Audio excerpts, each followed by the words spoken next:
All right, what's up, guys? Anthony here, Special Analysis. Welcome to the video.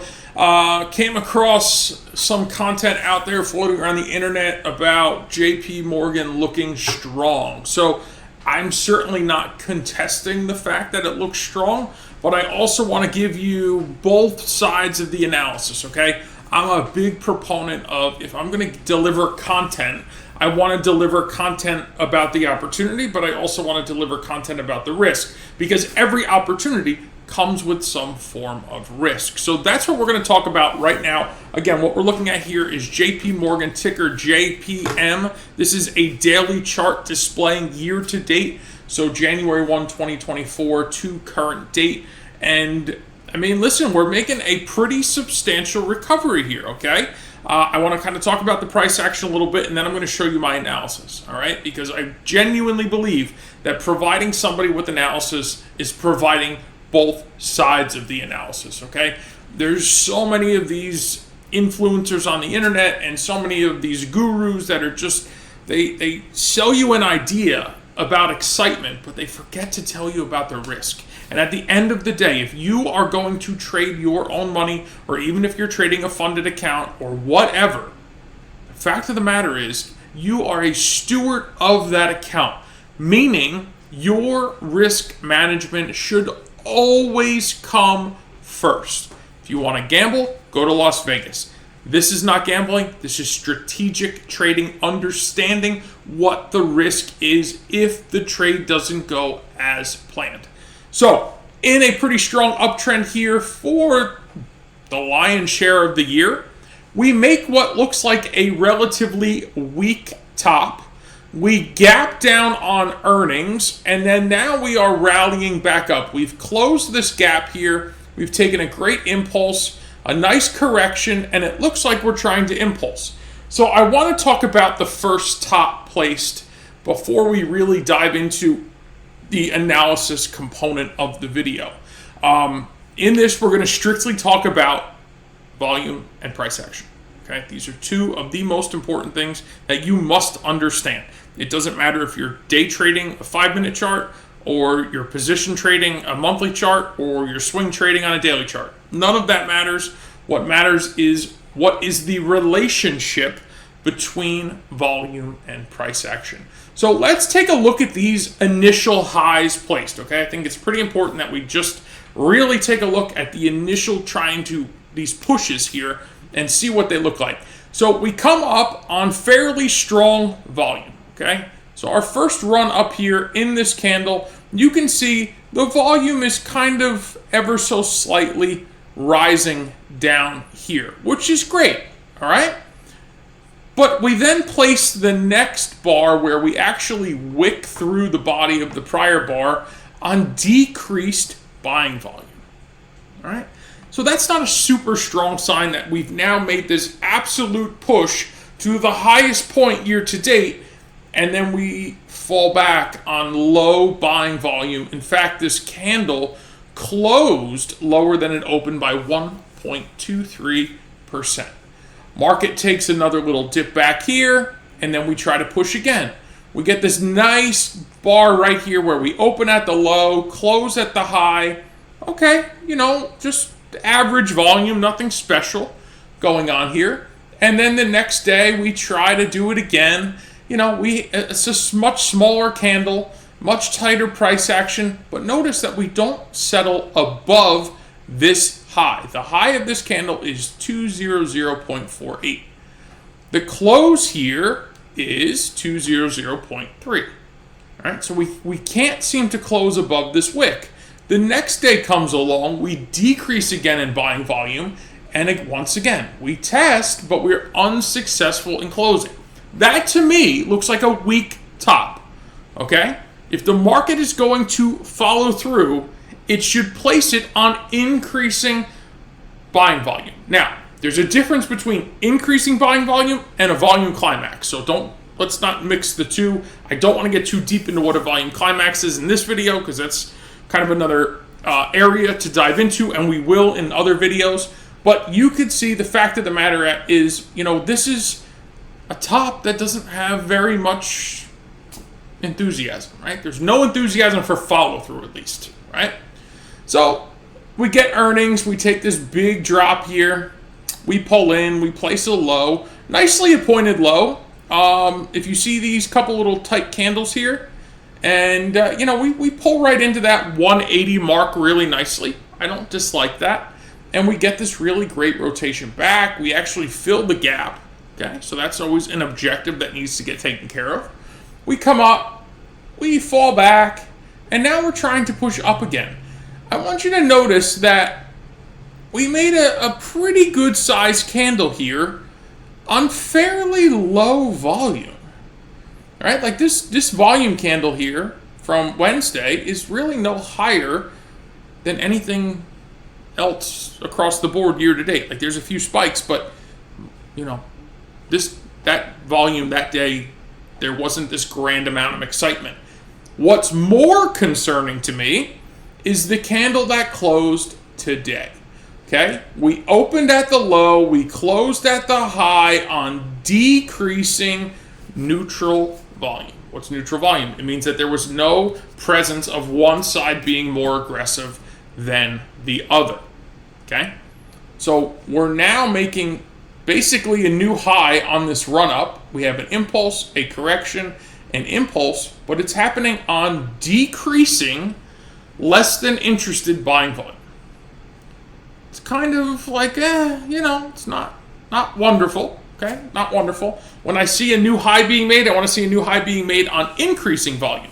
Again, I'm not looking for it to happen on a volume climax, but I'm looking for it to happen on an increase of volume. Now, let's apply my hand-drawn analysis. For those of you who don't know, I took the CMT course, the Charter Market Technician course. I wanted to understand how to read the market on any time frame the way the market was read and interpreted many, many years ago, long before technology took hold. Okay? There's wonderful indicators out there, but at the end of the day, if you don't have an understanding of volume, price action, and being able to compose that around market context, you're going to struggle. Okay, I'm just a firm believer in that. So any software that I endorse or I put my name on, it has to be volume and price action forward. It has to help the trader better understand volume and price action, because until you have a full grasp of that relationship, it's just going to be really hard to ever find consistency. And I'm sorry if that offends some people, but that's just the truth. Okay, and please prove me wrong. I would love for somebody to. So let's pop on the hand-drawn analysis here, and let's take a deeper look at what we're looking at here. So I marked off the high of this wick. Why? Because very specifically, on these two occurrences, we were unsuccessful in closing above it. So to me, this level, the high of this wick, which is 200.48, so far has not been settled above year to date. Okay? We take a nice kind of pullback here, right? We respect price action, top and bottom beautifully. We take the gap. In fact, we return to this short-term channel structure, respecting these highs as resistance. We create a consolidative state, or a state of congestion in the market, which we do break out of. Again, we just don't break out of it on this very exciting buying volume. Okay? It's not to say that we still can't go higher, but there's cause for concern where we're at currently. Right? If I looked at this here, I would be looking at what am I running into that could be meaningful resistance. And that meaningful resistance is this lower channel structure. If you notice, we have 3 perfect touches here of support. And then when we come up here, we have 1, 2, 3, 4, 5 perfect touches of now newly appointed resistance. Well, guess where we are, folks? We are simply testing that same exact channel bottom just a little further up the line. So if we are successful in pushing through this channel structure, more importantly settling above it, then we would be looking at a retest of these highs, 200.48.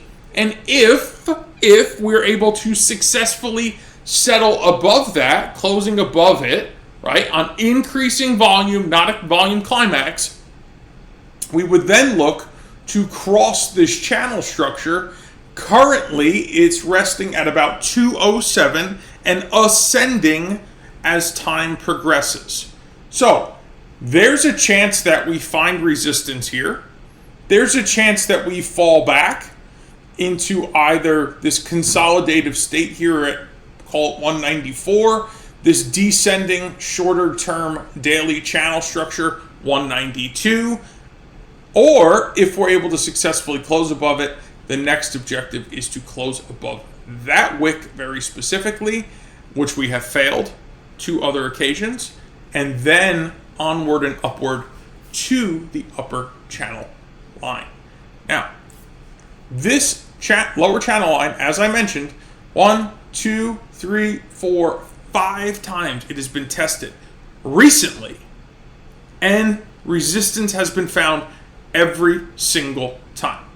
So if you're getting an email or you're watching somebody on YouTube and they're telling you JP Morgan's about to explode, I'm not disagreeing with them that it's not a possibility, but we literally settled today at proven resistance. Big picture, proven resistance that was created back in the middle of January. That is still currently being tested and acting as resistance right now. Previously support, broken, newly appointed resistance. So, before you get too excited about JP Morgan because somebody sent you an email in your inbox or somebody's talking about it on YouTube or wherever, I'm not disagreeing with the fact that we can't go higher. What I am telling you is there is caution that needs to be had in this moment based around the current volume, the current price action, and the current analysis. My interpretation tells me we settled today at resistance. If we can overcome resistance, more importantly close above it, retesting these highs are in order, and if we can then settle above that, we can then target this ascending channel structure.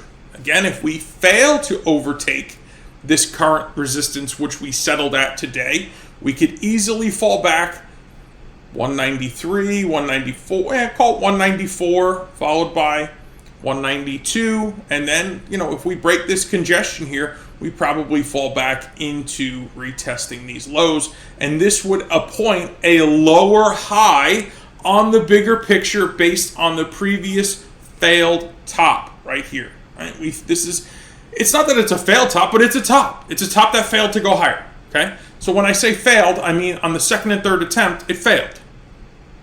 So if we find resistance here, or even if we retest it and we're unable to settle above it, we could place either a triple top, or we could place right where we currently are, potentially a lower high and squat back in and even potentially fall back to this pivot.